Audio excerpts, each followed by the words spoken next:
Bama, your daily podcast on the Alabama Crimson Tide. Part of the Locked On Podcast Network, your team every day.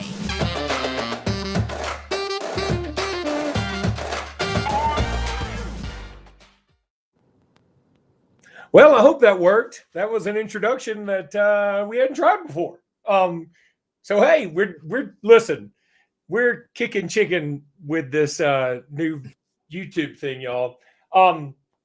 Jimmy, I didn't even do the intro. But I was so excited I got the other thing to work. Hey again, everybody, and welcome back into Locked On Bama. Luke Robinson, that's me. Jimmy Stein, that's him. Jimmy, how are you today? I'm great. Sunday, fun day. Well, Sunday as we record. Most people are probably listening to this on Monday morning or Monday afternoon while you run on your Peloton. Do people run on Pelotons? I don't even really know what one is. Yeah, you can run on they have treadmills, I think. Okay. Perfect. Let me start out. I don't know if anybody can see out my window, but I'm in Steamboat, Colorado, Steamboat Springs, and I grossly underestimated the lingering effects of COVID. I'm not a good snow skier. I've only done this is my third time. I'm not good at it. I don't necessarily really even enjoy it. But I'm here with my in-laws and my wife and my 5-year-old, and she's taking lessons. And, I thought, okay, I took some lessons in Jackson Hole when we found out we were pregnant with Sela. What could be the big deal? I had 2 runs down the mountain, and I am wiped the F out. I'm done. I told my wife, I said, I can't do anymore. Why'd you run and just not use the skis? I thought it was a Peloton. But man, I'm telling you, and it's got to be the COVID. It's got to be. Now, I am do the pizza pie thing. I don't go very fast. I only do greens. I'm one of the skiers that good skiers hate to go by because they're like, I don't know what this fool's going to do next. Right. Man, I was so wiped out, and like I had to take my boots and so I'm wearing those funky ski boots and taking my skis and taking all my stuff and walking up, and I'm huffing it back to the condo because you can ski into the condo, but I was like, I can't ski anymore. I can't do that again. So I can't go back up the mountain to ski into the condo. And I walked back up here and up there's some steps to the condo, and I took my boots off because I was like, I can't wear these hefty MFers anymore. I gotta take them off. So I walked in my socks. People were stopping and asking me, "Are you okay?" I'm not kidding. I'm a 49-year-old, pretty healthy man, and people thought I needed hospice. I'm telling you. But Jimmy, something else that may have given people the need for hospice yesterday was the fact that this Alabama team just keeps giving folks heart attacks or brain aneurysms or something, because just like, by the way, kudos to you for predicting that Baylor would lose to Alabama, or that Alabama would beat Baylor, I guess I should say. Kudos to you. You predicted that. I kept telling people, everybody kept saying to me, it wouldn't be a shock if Alabama won. I'm like, no, I wouldn't be shocked. I'd be mildly surprised, but it's hard for me to fathom a team going from losing to Georgia, who's god-awful, who's mailed it in, and then beating a good Baylor team. Not just a good Baylor team, a great Baylor team. I couldn't imagine it. Well, they did it, and all I can do is just clap and say, kudos. Hey, JQ is back. It's good to have you back, brother. I mean, you look like old JQ. I dug it. Juwan Gary, our enforcer, is back. And we thought it was maybe be Rojas, but it's not. It's Gary. We did all this, by the way, without Darius Miles. So I'm pretty fired up, Jimmy. I feel a lot better about our chances, getting in the NCAA tournament and all that stuff. And name a team that's got 3 better wins than we do. No, you can't. I mean, Alabama's got the best collection of wins in the whole country. It just shows that when things go well, when they shoot reasonably well, when they play hard, when they value the basketball on the offense and the defensive end, they're really good. They're just as good as we hoped they would be. What they lack is game-to-game consistency, maybe even some game-to-game effort. I think the leadership, the on-floor leadership lacks and probably affects the consistency game to game. And some of it's just sports. And I know people hate that answer because they think that's not an answer, but it really is. How many of you that listen to the show play golf?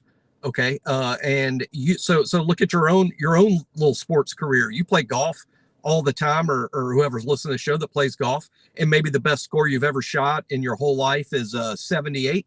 And that's the best score you've ever shot. Most of the time you don't shoot 78. So I'd ask you, why the hell aren't you shooting 78 every time out? I mean, obviously you can shoot 78. Why don't you shoot 78 every time you play? And well, that's sports. And it's the same thing for these guys at the highest level. It's not the exact same performance night after night after night. It isn't for anybody.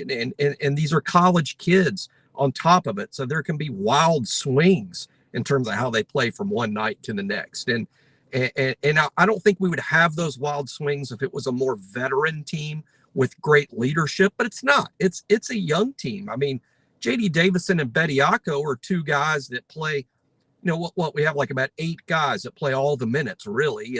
And 2 of them are true freshmen.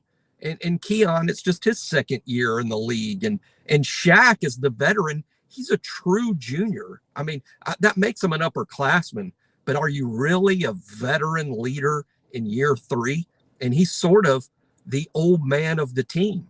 So it's a young team that doesn't have great leadership. And I think there's going to be other performances this year that make you upset, if you want to call it that.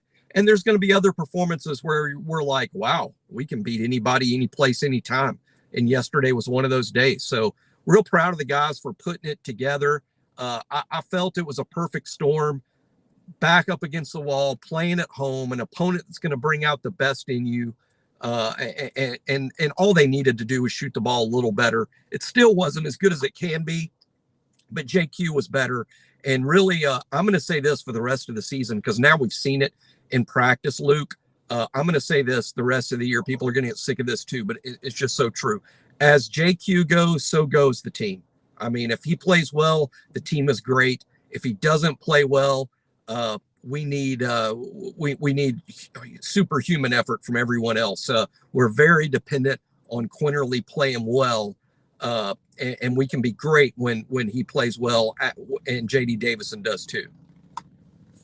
I want to talk about that point, which is a good one, and talk about J.D. Davison when we come back. But right now I want to tell you about Get Upside. Look, I'm telling you, I'm going to pull it up right here if I can do it. This is live TV, kind of, as far as you're concerned. But this is the Get Upside app. And you go to it, and it takes it a second because I'm in this condo with terrible Wi-Fi.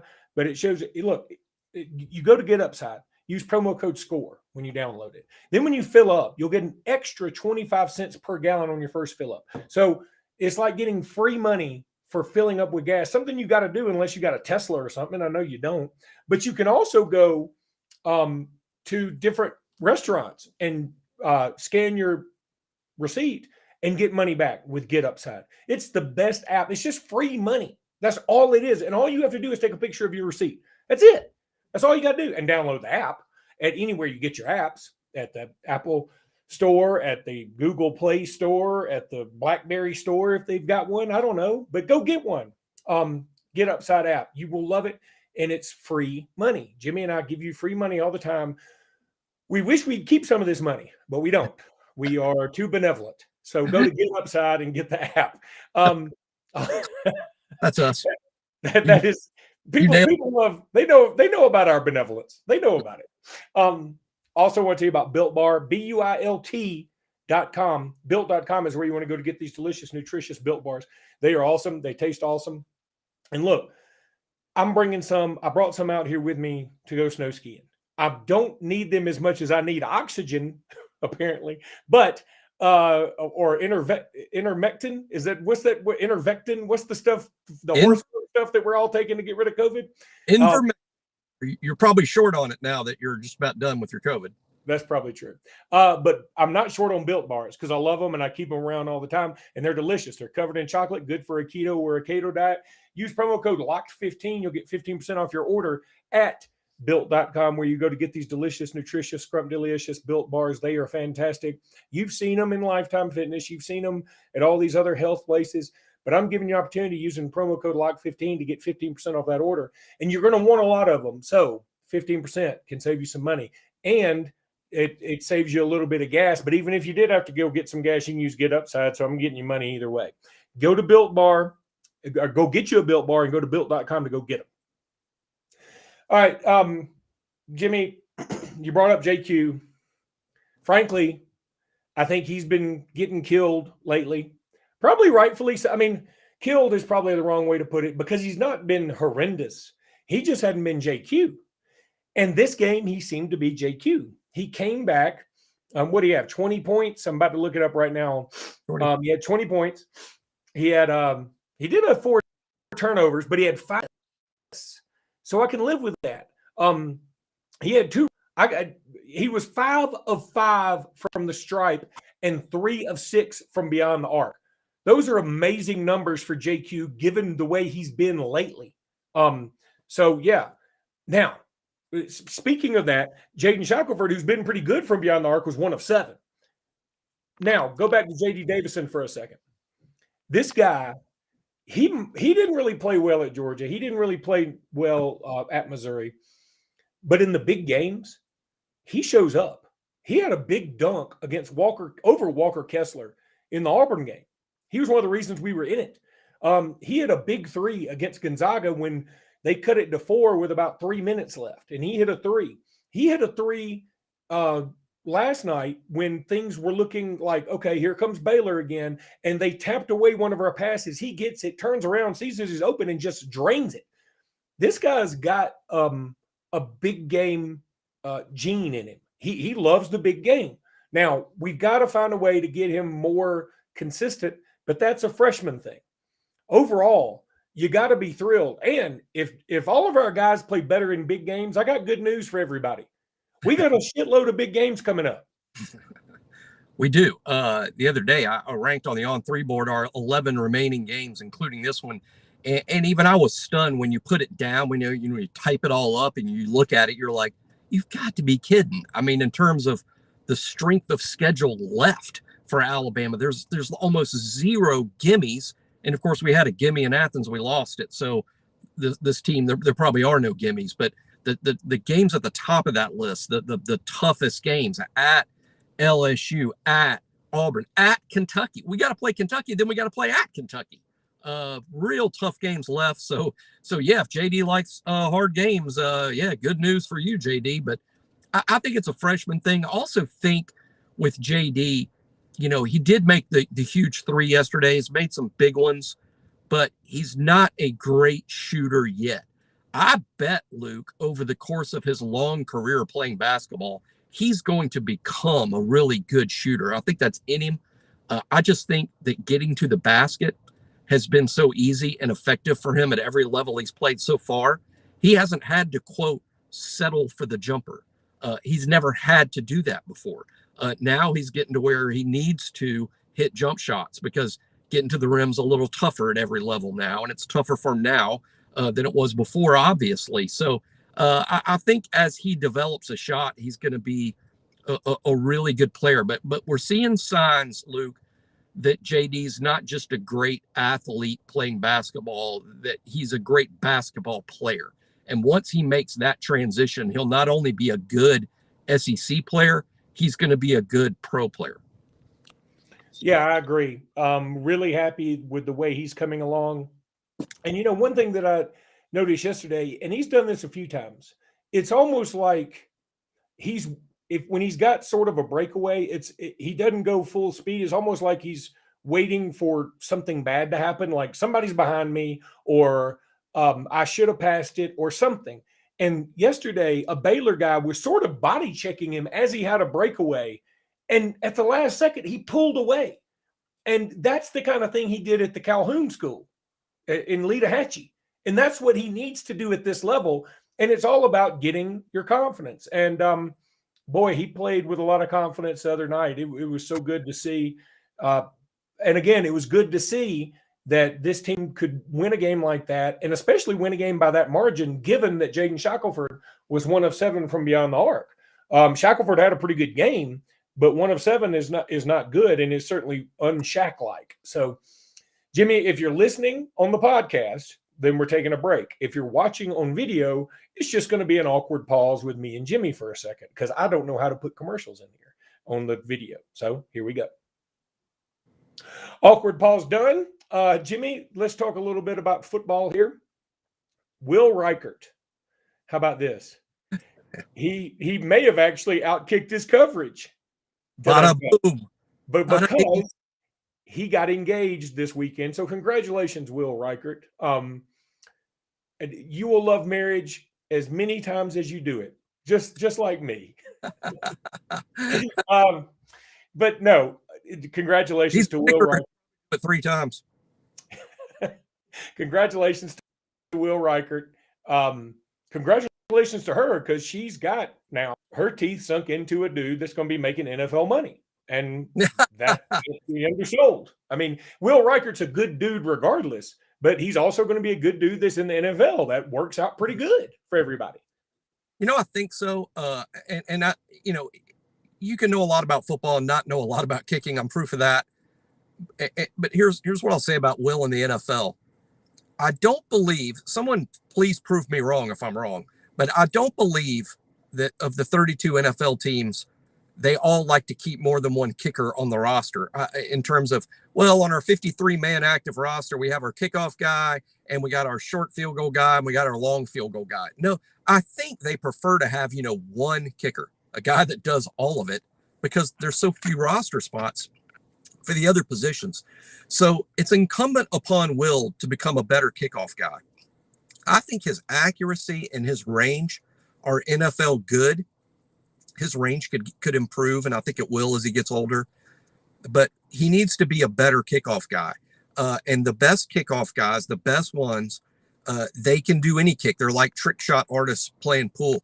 They can, the special teams coach just goes, hey, Will, this time we want it through the end zone. Hey, Will, this time we want it high into the left corner. Hey, Will, this time we want high into the right corner. Hey, this time we want a squib kick, but make sure they field it back inside the 10. Okay, now we need an onside kick to try to get the ball back and win the game. You have to be able to do all of those things kicking off.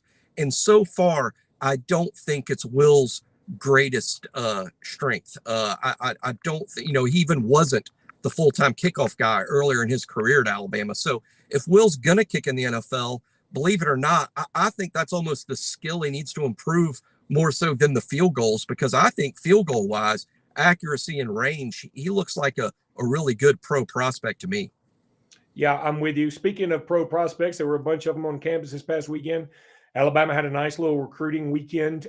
Anything you can tell us from that? I know Ronnie Royal was there, and that guy's a dude. Yeah, Ronnie Royal is a running back, defensive back down at Gulf Shores High School. I think he'll be one of the top prospects in the state in the 24 group. I watched his tape just this week, coincidentally. Really good prospect because he's got SEC speed and burst. So I mean, you have to have the burst, and it's just easier to see than it is to describe. And his burst is there. I mean, that's SEC burst from the running back position. But he's also not the biggest guy in the world. And I'm pretty impressed when I watch clips of him playing defensive back. I'm not 1,000% sure that he's going to be a running back at the SEC level. He might play defense. I mean, I don't know. I just know this. He's an SEC athlete, and it'll be interesting to watch his career, see where he ends up. I thought real interesting news this weekend. Alabama offered a 2024 quarterback from Willis, Texas, DJ Lagway.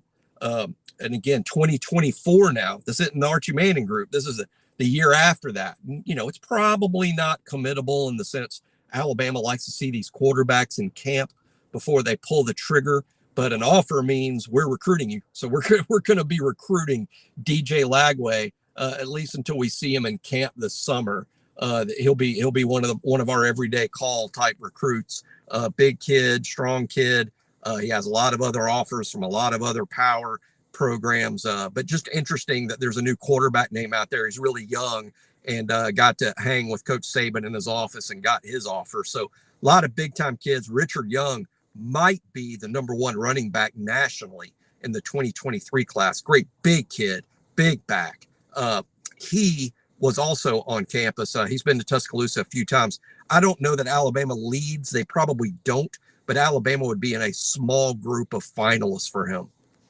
What about Jalen Farmer, this sort of bursting onto the scene kid? That's a 3-star offensive lineman that everybody thinks is better than that. I mean, it seemed to be a Florida kid. Then Auburn was interested, and now Alabama sneaks in there to get him for a visit.